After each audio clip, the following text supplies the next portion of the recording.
Ako mong padunggon sa actual nga exorcism nako ni Jesus. Okay ra mo? Ang padunggon ra, hindi mo patanaw nako. Padunggon ra mo nako. Ready na mo? Ready na? Ready na mo dagan?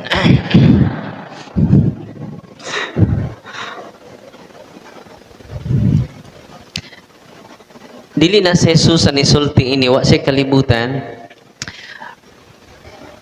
Before deliverance, normal kay si Jesus. Pastorya ko mo katong sama ato. During deliverance, mawa siya sa iyang kaugalingon. Kining inyong madungog karon dili na ni siya ang mga demonyo na. Okay? Minawan ninyo ha. Ready na. Mutuo lagi mo yawa. O naman ningog lang uban. Mutuo lagi mo yawa. Kita na mo yawa. Tanaw mo siyang tapad. Kita na bubugyawa yan tanaw sa tapad. So kini ako ipadungog ninyo dili ni ka Jesus na nga mga pulong. Mo na ni ang gikan sa demonyo. Paminaw mo ha, mga pila lang ka seconds. Chuchut itawin. Sakit kayo. Matorture itawin. Sakit kayo.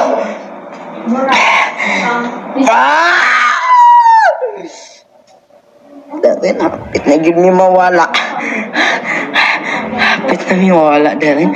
Ay na siya ang puaan ng inyong giingon nga inahan. Kay grabe na ka-powerful. Siya rin makapil din namo, Darin. Ang parosaryo rin ako kadadlaw. Ayaw yun, Darwin. Kay ma-torture yun ni Si Mama Mary ray bahala nimo. makahawa yun ni Darwin. Darwin, Bantay mo. Ayaw siya papreyera sa inyong giingon nga inahan. Kay siya ra ang makapili sa amoa. Itong papakan si Mama Mary.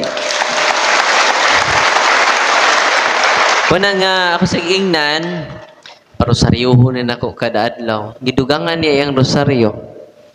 Isa di mi magdugay siyang lawas. The more matorture me, kung magampo siya rosaryo. Mary is powerful. Grabe sa Mary, no? Sa mga orasyon. Kanang inyong mga orasyon, sa mga wa mahibaw. Kibaw ba mo nga mga albularyo, doon ay mga abyan? Doon na sila accompanying spirits? Tinoo dili. Ug mauna ang gisulti sa atong bag-o ni share karon, iyang lulo doon ay abyan. Nagpaasip yang abyan nga si Senior sa ninyo. Ilang devotion? Very Catholic kayo.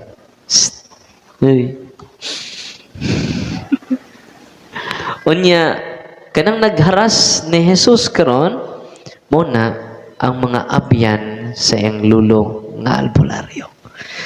They are not from God. Pasensya na mo ha? Lahi naman magtinanawan ako. No? Bahala mo. Nagkaroon, ato, ipadayon tong sa babae registered nurse from Diocese of Batuan. Kuminawan ninyo ha? Daghan silang mga yawa tungod sa ilang katigulangan. Tungod po ni sa tuo-tuo ninyo, superstitious belief. Daghan mong paswerte, padugo, halad sa diwata, mga demonyo na. Di ba mo Bag-o pa maraba may naghalad, Father. Kaya bag-o pa nag-ani among basak. Padugo mo, yan na yung pagkaon, inyong ihalad sa diwata. Salamat kay ninyo ha, daghan kayo may gaani ron. No? Padugo ka, puti nga baboy, puti nga manok. Anong puti mapod? Nga manok. Anong puti mapod nga baboy? Kay puti tag itlog. Ako ipadayon ang iyang kuha na.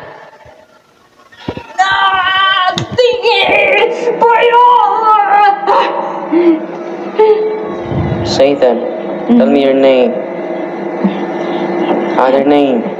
we are many. Tell me There are your many. other name? Many. Many. Many. Many. Are you afraid of all the saints? We are many. We are very afraid of them. They follow the Lord. We are tormented by their food. We are very afraid of them. We are tormented by their holiness. Are you afraid of all the saints? Hadlok ba kas mga santos? We are very afraid of them. We are tormented by their holiness. So may tormented? Torture. Ito papakan to mga santos. Grabe, no? Kining sunod. Ako ipungutan na siya, are you afraid of Mama Mary? Ngayon siya, do not mention her name. Kaya naman, bisan sa ngan ni Maria, mo nang magtawag siya babae, maglisod siya mention sa ngan ni Mama Mary. Atong pagpakan si Mama Mary. Paminawan ninyo ang iyang gisulti. Yes. Are you afraid of Mama Mary? Do not mention her name. We are trembling in fear. We are many, but yet We are trembling in fear. Do not mention her name. Grabe si Mama Mary. Abi ninyo, during exorcism, ang mga possess, ako ang palitukon. Brad, litukan eh, I love you, Jesus. Makalitok siya, I love you, Jesus. Kung napangyawa,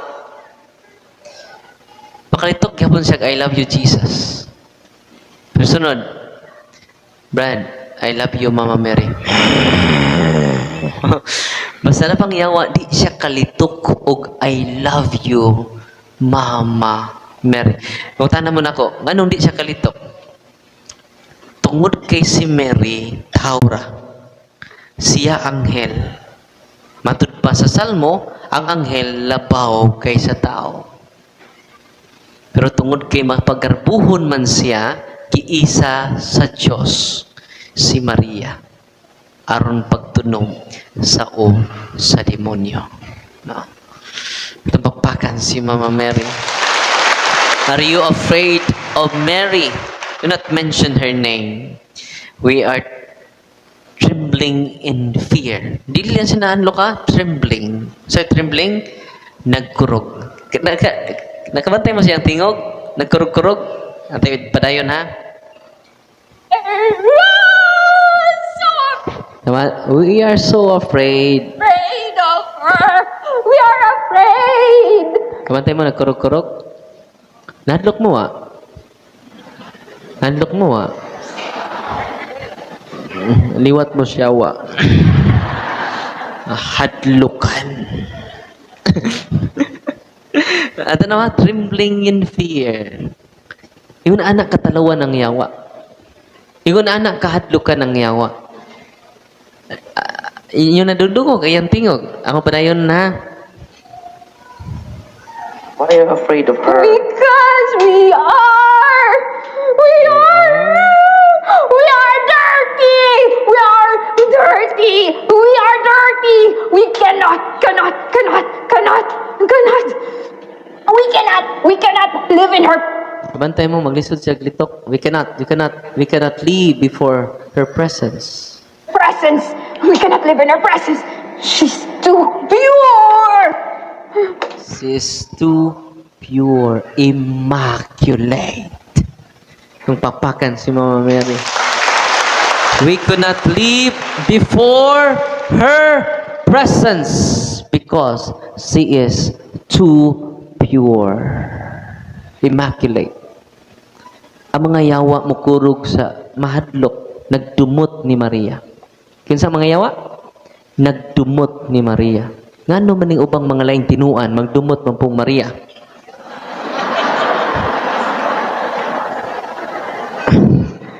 Igunsa man mo.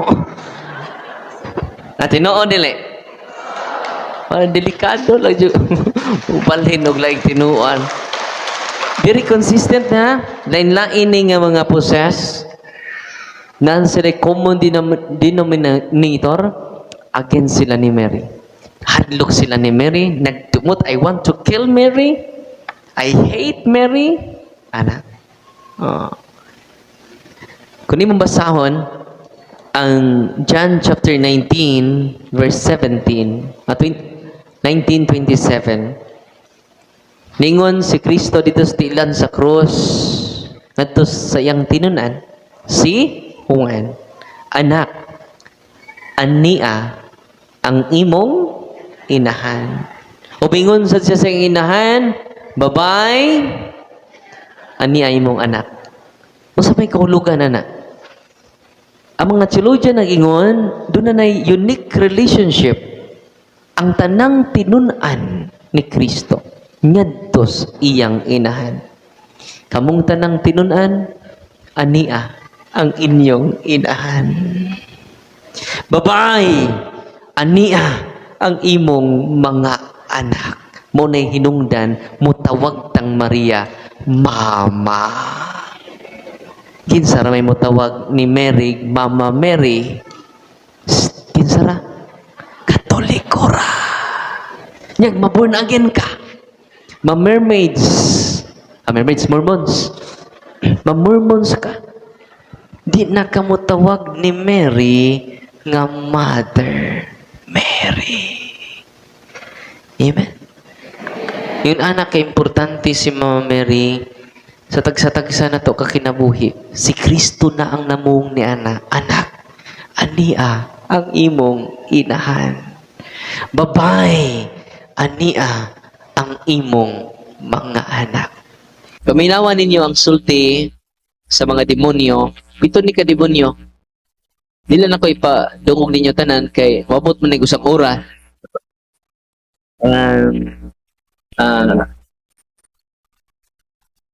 Solemn exorcism sa iya. Hail Mary, full of grace, the Lord is with you. Blessed.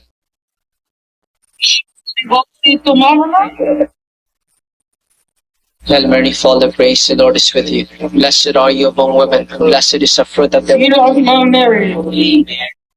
Doesn't love me. I want to kill her. Maklaro ra? Hail Mary, full of grace, the Lord is with you. Blessed are you among I women. love that woman. I love that woman very much.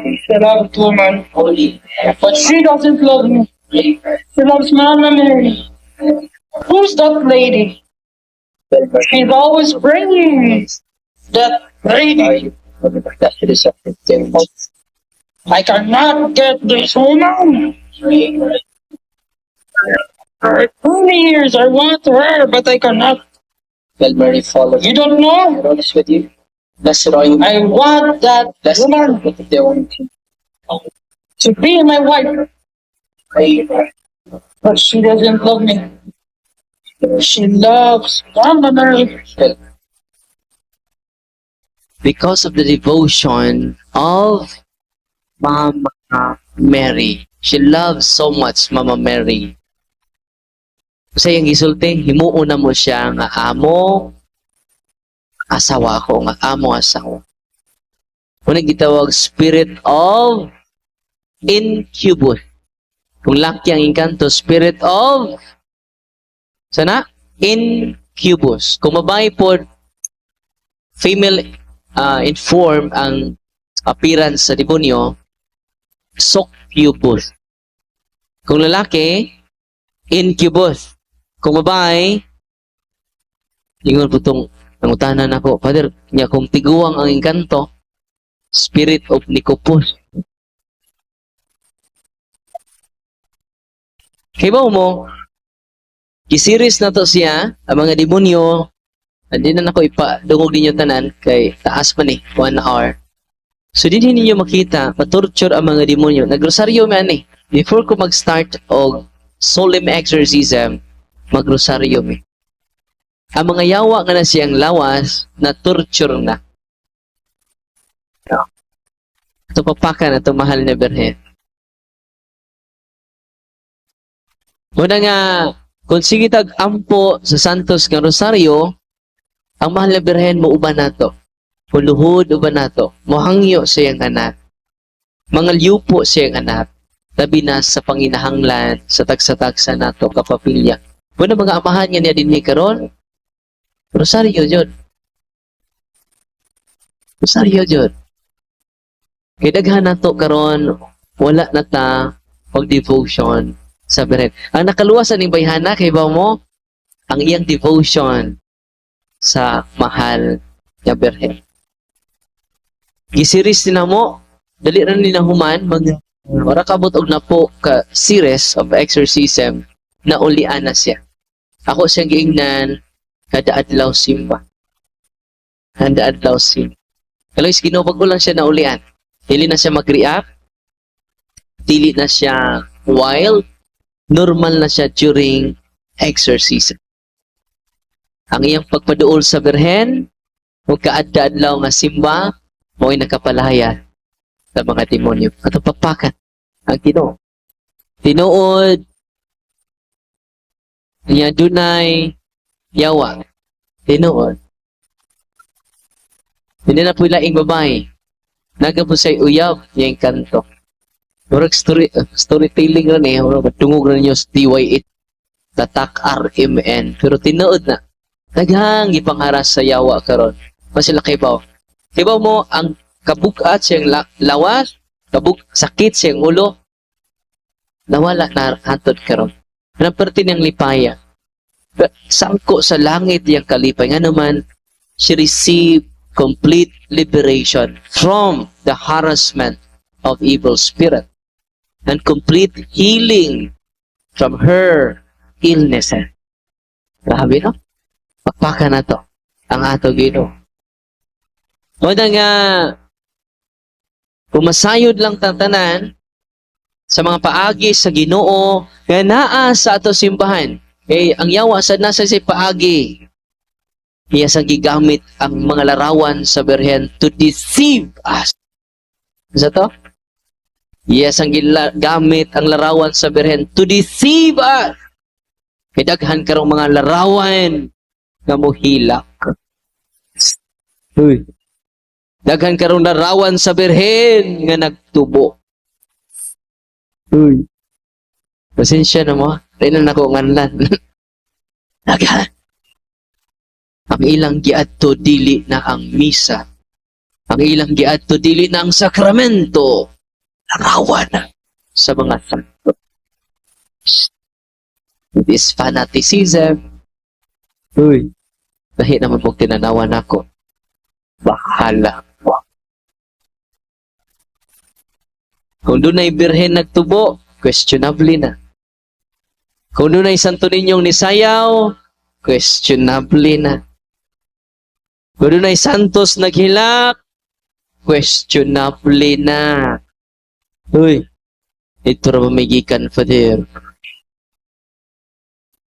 Pasensya na mo. Daga masuko na to kung musulti tas Tinoo. Truth hurts, but it doesn't harm. Usa ka tambalan, idadaan siya imahin sa Birhen, kaya ang maong imahin sa Birhen, may nagpakita sa iya. Father, gikan pagkog Surigao. Mo ba? Ang mahal na Birhen, nakigstorya ka na ko, Father. Yung sa po'y mensahe sa Birhen, panhion ko niya. Kay pasultian ka sa mensahe sa Birhen. Na direkta siya makigsulti nimo, direkta Father. Musud pud ako. Tingko nga pagduha-duhan na niya. Ang mahal na Birhen dili mo sapi. Dili mo possess so sa katao. Musud ang mahal na Birhen sa iya ha. Grabe no. Igamit pud sa iyawa ang persona sa mahal na Birhen. Ang imahin sa mahal na Birhen, gigamit po siya. Sa initabo, mga kaiksunan, ako sa giingnan, nanambal na ko ron, Pader, daghan keng naayo na ko, tungod sa Birhen nga nagpakita na mo. Nako. Ikaw nga, kanang imong paagi, ako giingnan siya. dili na may paagi sa Ginoo.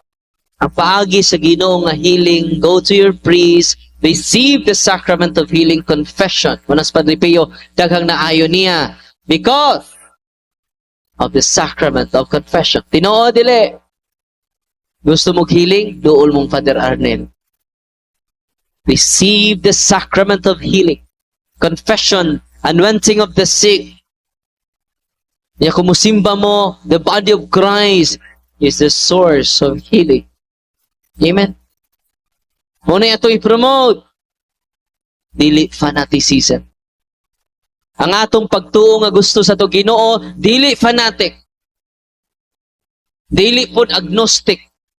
Sabay gusto sa Ginoo, atong pagtuo mahimong authentic. Atong pagtuo. Dili fanatic.